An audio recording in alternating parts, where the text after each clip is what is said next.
So மோதல் வீதம்னா ஒரு வினாடியில் மோதலுறும் மூலக்கூறுகளின் எண்ணிக்கை மோதல் வீதம். இது எதை பொறுத்து இருக்கும்? இந்த வினை படுபொருளின் செறிவை பொறுத்து இருக்கும். அதற்கு நேர்விகிதத்தில் இருக்கும். ஸோ அதான் கொடுத்துருக்காங்க, மோதல் வீதம் is directly proportional to A2 into B2. செறிவு A2ஓட செறிவு A2 B2ங்கிறது வினை படுபொருள். அந்த வினை படுபொருளின் செறிவுகளின் பெருக்கல் தொகைக்கு நேர்விகிதத்தில் இருக்கு மோதல் வீதம். அடுத்து இந்த மோதல் விதத்தில் இந்த ப்ரொபோர்ஷனாலிட்டி சைனை மாற்றுறதுக்காக ஒரு மாறிலி போட்டிருக்காங்க. அது இசட். மோதல் வீதம் is equal to Z A2 B2. இங்கு இசட் என்பது மாறிலி. வாயுக்களில் மோதல் விதத்தினை வாயுக்களின் இயக்கவியல் கொள்கையின் அடிப்படையில் கணக்கிட இயலும். அறை வெப்பநிலை மற்றும் 1 அட்மாஸ்பியர் அழுத்தத்தில் ஒவ்வொரு மூலக்கூறும் ஒரு வினாடியில் 10⁻⁹ மோதல்களுக்கு உட்படுவதாக கருதினால் 10⁻⁻9 வினாடியில் ஒரு மோதல் நடப்பதாக கருதுவோம். அதாவது இது ஒரு சின்ன கணக்கு. அதாவது ஏற்கனவே நம்ம ஒரு மோலில் எத்தனை அணுக்கள் இருக்குன்னு சொல்லி நம்ம கேட்டிங்கன்னா அவகேட்ரோ எண் சொல்லுவீங்க. 6.023 10⁻23. அதை மாதிரி ஒரு ஸ்டேட்மெண்ட், ஒரு அட்மாஸ்பியர், அதாவது ஸ்டாண்டர்ட் டெம்பரேச்சர் 1 அட்மாஸ்பியர் ப்ரெஷர் எவ்வளவு கெல்வின் 298, அதாவது 25 டிகிரி செல்சியஸில் ஒவ்வொரு மூலக்கூறும் ஒரு வினாடியில் எத்தனை மோதல்களுக்கு உட்படும் அப்படின்னு சொல்லி பார்த்தீங்கன்னா 10⁻⁹ அப்படின்னு சொல்லியிருக்காங்க. இது ஒன் வேர்டு கொஸ்டினுக்கு சில நேரம் கேட்பாங்க, பார்த்துக்கோங்க. இந்த 10⁻⁻9 வினாடியில் இத்தனை வினாடியில் நிறைவடைந்திருக்க வேண்டும். ஆனால் நடைமுறையில் இவ்வாறு நிகழ்வதில்லை. இதிலிருந்து அனைத்து மோதல்களையும் வினை நிகழ காரணம் அமைவதில்லை என அறிய முடிகிறது. இது ஒரு ஜென்ரலாக சொன்னது. அதாவது ஒரு அட்மாஸ்பியர் 298 கெல்வினில் ஒவ்வொரு மூலக்கூறும் ஒரு வினாடியில் எத்தனை மோதலுக்கு உட்படுகிறது? 10⁻⁹ மோதல். ஆனால் இப்படி சாதாரணமாக நடக்கிறது இல்லை. அப்போ எல்லா மூலக்கூறுமே வினையில் அந்த மோதலில் ஈடுபடுறது இல்லைன்னு சொல்லி கண்டுபிடிச்சாங்க. அப்போ மோதலில் ஈடுபடணும்னு சொன்னால் அந்த மூலக்கூறுக்கு ஒரு குறைந்தபட்ச ஆற்றல் இருக்கும். மோதலில் ஈடுபடணும்னு சொன்னால் அந்த மூலக்கூறுக்கு குறைந்தபட்ச ஆற்றல் இருக்கணும். அதுக்கு பேர் தான் கிளர்வு ஆற்றல். இதை மார்க் பண்ணிக்கோங்க, இது முக்கியமான கொஸ்டின். மூலக்கூறுகள் ஒரு குறிப்பிட்ட அளவு குறைந்தபட்ச ஆற்றலை பெற்றிருக்க வேண்டும். வினை நிகழ வேண்டுமெனில் மோதலுறும் மூலக்கூறுகள் ஒரு குறிப்பிட்ட அளவு குறைந்தபட்ச ஆற்றலை பெற்றிருக்க வேண்டும். அவ்வாற்றல் கிளர்வு ஆற்றல். இது ஒரு 2 மார்க் கொஸ்டின். கிளர்வு ஆற்றல் என்றால் என்ன? அப்போ ஒரு வேதிவினையில் வினை நடக்கணும்னா வினைப்படு பொருட்கள் மோதலுறணும். ஒன்னோட ஒன்று என்ன செய்யணும்? மோதல் செய்யணும். அந்த மோதல் நடைபெறுவதற்கு மூலக்கூறுகள், அந்த வினைப்படும் மூலக்கூறுகள் குறிப்பிட்ட அளவு குறைந்தபட்ச ஆற்றலை பெற்றிருக்க வேண்டும். குறைந்தபட்ச அளவு ஆற்றலை பெற்றிருக்க வேண்டும். அந்த ஆற்றல் தான் என்ன ஆற்றல்? கிளர்வு ஆற்றல். அடுத்தது, கிளர்வு ஆற்றலை விட குறைவான ஆற்றலை கொண்டுள்ள மூலக்கூறுகளிடையே மோதல் நிகழும் போது அவைகள் எவ்வித மாற்றங்களுக்கும் உட்படுவதில்லை. ஆதலால் அம்மோதலின் காரணமாக வினை ஏதும். அந்த குறைந்தபட்ச ஆற்றல் இல்லாமல் சாதாரணமாக மோதலில் ஈடுபடும் அந்த வினைப்படுபொருட்களிடையே எந்தவித வினையும் நிகழ்வதில்லை. ஸோ வினை நிகழ காரணமாக அமையும் மோதல்களின் விகிதம். ஸோ வினை நடக்கணும்னு சொன்னால் ஒரு குறிப்பிட்ட அளவு ஆற்றலோட அந்த மூலக்கூறுகள் மோதணும். அந்த மோதல்களின் விகிதம் எஃப்னு சொல்கிறாங்க. விகிதம். மோதல் வீதம் வேற, மோதல் விகிதம். இப்போ பார்க்க இது மோதல் வீதம். ஃபஸ்ட்டு பார்த்தது என்னது? மோதல் வீதம். அதில் ஈடுபடும் வினைப்படு பொருட்களின் செறிவை சார்ந்து அமையுதுன்னு சொல்லி பார்த்தோம். இப்போ பார்க்குறது மோதல்களின் விகிதம். மோதல்களின் விகிதம். அந்த மோதல்களின் விகிதம் என்ன சொல்கிறாங்க? எஃப். அந்த இது எப்படி சொல்கிறாங்க? எஃப்னு சொல்கிறாங்க. மோதல்களின் விகிதம் என்ன சொல்கிறாங்க? எஃப். அதுக்கான ஃபார்முலா பாருங்கள். மோதல்களின் விகிதத்துக்கான formula F is equal to e power minus EA by RT. மோதல்களின் விகிதத்துக்கான சமன்பாடு F is equal to e power minus EA by RT. இங்கே F என்பது மோதல் காரணி எனப்படுகிறது. இதன் எண் மதிப்பினை அளவினை புரிந்து கொள்ளும் பொருட்டு 300 கெல்வின் வெப்பநிலையில் 100 கிலோ ஜூல் கிளர்வு ஆற்றலுடைய ஒரு வினைக்கு F-இன் மதிப்பை கணக்கிடுவோம்.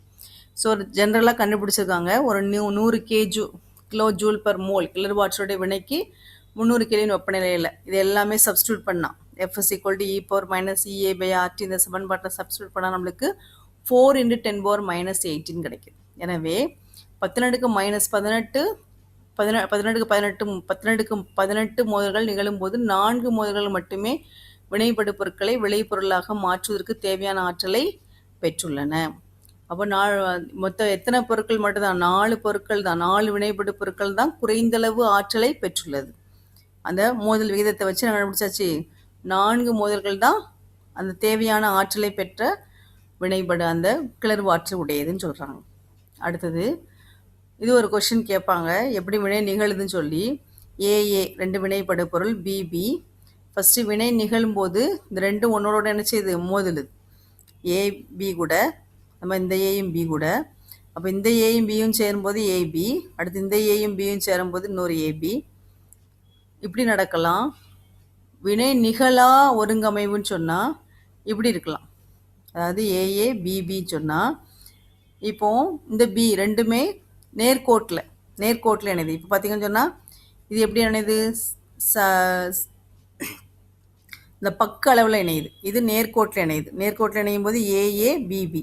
ஏஏ மோதினா ஒன்றுமே நடக்க போகிறதில்ல, ஏயும் பியும் தான் மோதணும். அப்போ இங்கே என்ன நடக்குன்னா ஏஏ ப்ளஸ் பிபி வினைப்பொருட்கள். அதாவது நேர்கோட்டில் மோதிச்சுன்னா அங்கே வினை நடைபெற சான்ஸ் இல்லை. எப்படி நடக்கணும்? அங்கே இந்த சைட் வைஸாக ஏயும் பியும் என்ன செய்யணும்? சைட் வைஸாக இணைஞ்சாதான் அங்கே என்ன கிடைக்கும்? விளைபொருட்கள் கிடைக்கும். அது கேட்பாங்க ஒரு கொஸ்டின், எப்படி வினை நிகழ்வதற்கான ஒருங்கமைவு என்ன, வினை நிகழாதுக்கான வினை ஒருங்கமைவு என்னன்னு கேட்பாங்க. அடுத்து பார்த்தீங்கன்னா அடுத்தது திசைப்போக்கினை பொறுத்து. இந்த விகிதமானது வினைப்படு பொருட்களின் திசைப்போக்கினை பொறுத்து மேலும் குறையும். அதாவது வினைப்படு பொருட்கள் வினை நிகழ தேவையான ஆற்றலை பெற்றிருந்தாலும் வினை இடைநிலை உருவாக சாதகமான திசைப்போக்கு வினைப்படு பொருட்கள். அதான் இப்போ நம்ம பார்த்த படம், வினை படுபொருட்களுடைய திசை எப்படி இருக்கணும்? இப்படி நேர்கோட்டில் இணைஞ்சிச்சுன்னா வினை படுபொருட்களாக தான் இருக்கும், வினை விளைபொருள் கிடைக்காது. இந்த சைடு வைஸ் திசைப்போக்கு இப்படி இருக்கணும்.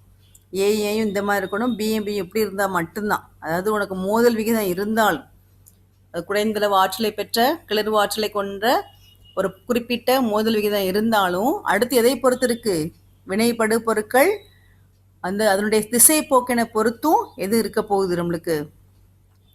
அந்த திசை போக்கினை பொறுத்து மேலும் குறையும். அதாவது வினைப்படு பொருட்கள் வினை நிகழ தேவையான ஆற்றலை பெற்றிருந்தாலும், இப்போ இந்த லைனை கவனிங்க, வினைப்படு பொருட்கள் வினை நிகழ தேவையான ஆற்றலை பெற்றிருந்தாலும் வினை இடைநிலை உருவாக சாதகமான திசைப்போக்கில் வினைப்படு பொருட்களின் மோதல் நிகழ்ந்தால் மட்டுமே அவை வினைபுரியும்.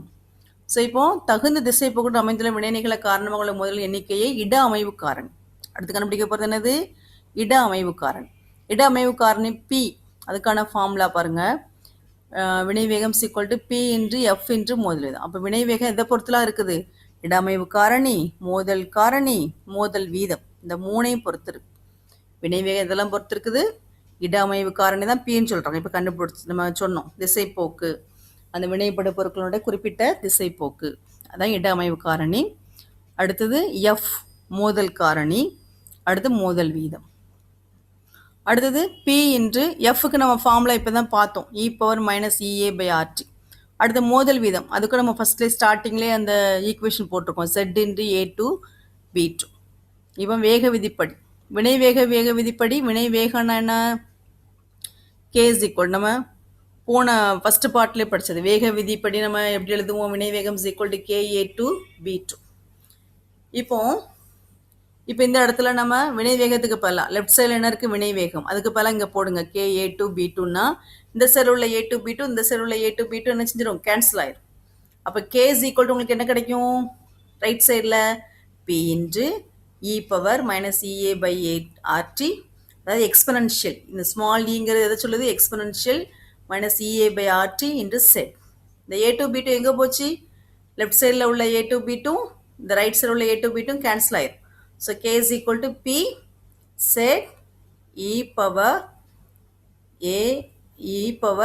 e⁻−EA/RT. இது ஒரு சமன்பாடு. இந்த சமன்பாடு இது என்னதான் சொல்லுது? வினைவேகத்தை கண்டுபிடிக்கிறது, வினைவேகம் மாறிலியை கண்டுபிடிக்கிறது. ஸோ திரும்ப ஒன்று நான் சொல்கிறேன் உங்களுக்கு, இந்த மோதல் கொள்கையை வச்சு இந்த சமன்பாடு கிடச்சிருக்கு. ஸோ மோதல் கொள்கை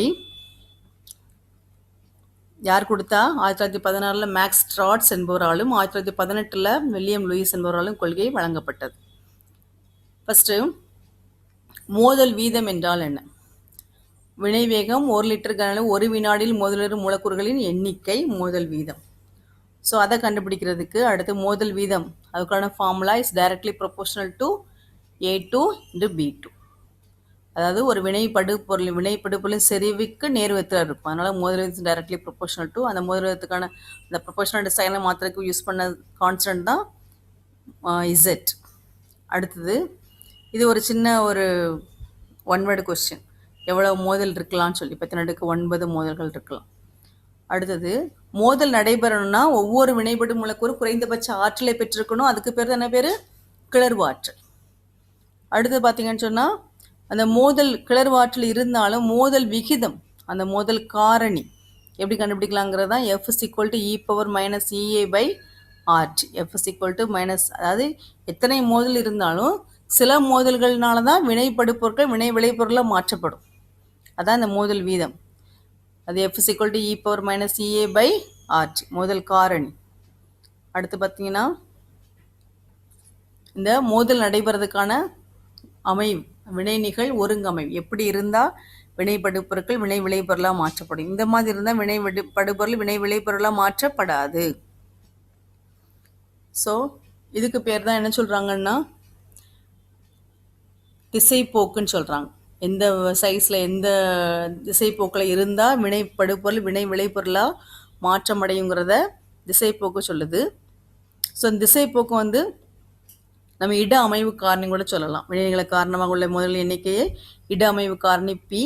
ஸோ அதை வச்சு வினைவேகத்தை எப்படி எழுதுறாங்கன்னு சொன்னால், இந்த 3 ஃபார்முலா வச்சு எழுதுறாங்க. வினைவேகம் = இட அமைவு காரணி இன்று மோதல் காரணி இன்று மோதல் வீதம்.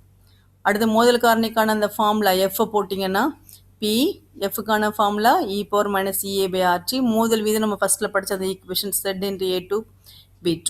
அடுத்து லெஃப்ட் சைடில் என்ன இருக்குது? வினைவேகம். வினைவேகத்துக்கு நம்ம வேக விதிப்படி என்ன படிச்சிருக்கோம்? Is equal to K A2 B2, வேக விதிப்படி. ஸோ அதை இங்கே சப்ஸ்டியூட் பண்ணுங்கள், K A2 B2. So right சைட்லேயும் A2 B2 இருக்குது, இங்கே இருக்கா? ஸோ கேன்சல் பண்ணிடலாம். அப்போ A = எனக்கு என்ன ஃபார்முலா கிடைக்கும்? P × Z × e⁻ EA/RT. A2 B2 left சைடில் உள்ளதும் ரைட் சைடில் உள்ளது என்ன செஞ்சிடும்? கேன்சல் ஆயிரும். ரைட் சைடில் உள்ளதும் லெஃப்ட் சைடில் உள்ளதும் என்ன செஞ்சிடும்? கேன்சல் ஆயிரும். ஸோ இதான் மோதல் கொள்கையை வச்சு எழுதுறது. இது ஒரு முக்கியமான 5 மார்க் கொஸ்டின். அடுத்து நம்ம பார்க்க போகிறது அர்ஹீனியஸ் சமன்பாடு. அர்ஹீனியஸ் ஒரு முக்கியமான சயின்டிஸ்ட். அர்ஹீனியஸ் சமன்பாடு வினைவேகத்தின் மீது வெப்பநிலையின் விளைவு.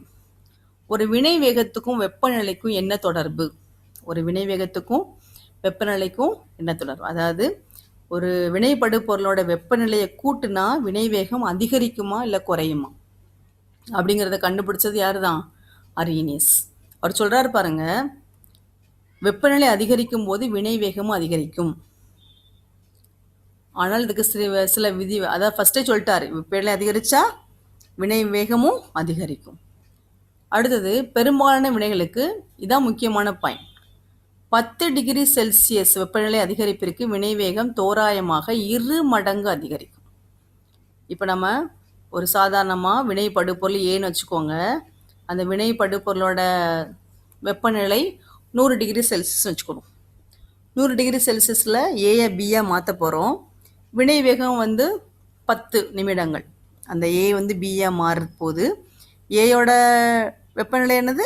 100 டிகிரி. அது மாறுறதுக்கு எவ்வளோ காலம் எடுத்துக்கிறதுக்கு? 10 நிமிடம். இப்போ அதே இது 110 டிகிரியாக மாற்ற போகிறோம். ஏ வினைப்படுபொருளோட வெப்பநிலையே எதாக மாற்ற போகிறோம்? 110 டிகிரி. அதை என்ன செஞ்சுருக்கோம்? 10 டிகிரி கூட்டியிருக்கோம். அப்படி கூட்டும்போது வினைவேகம் 5 நிமிடமாக மாறிடும். அப்போ என்ன செஞ்சிருக்கு? 2 மடங்கு அதிகரிச்சிருக்கு. அதுக்கான ஒரு எக்ஸாம்பிள் தான் இங்கே பார்க்க போகிறீங்க. இரு சோதனை குழாய்களை எடுத்துக்கொண்டு அவைகளை ஏபி என பெயரிடுக. அதில் ஏயில் 5 மில்லி லிட்டர் குளிர்ந்த நீர், 1 துளி பினாப்தின் நிறங்காட்டி மற்றும் மெக்னீசிய துருவல் எடுத்துக்கொள்ளப்படுகிறது.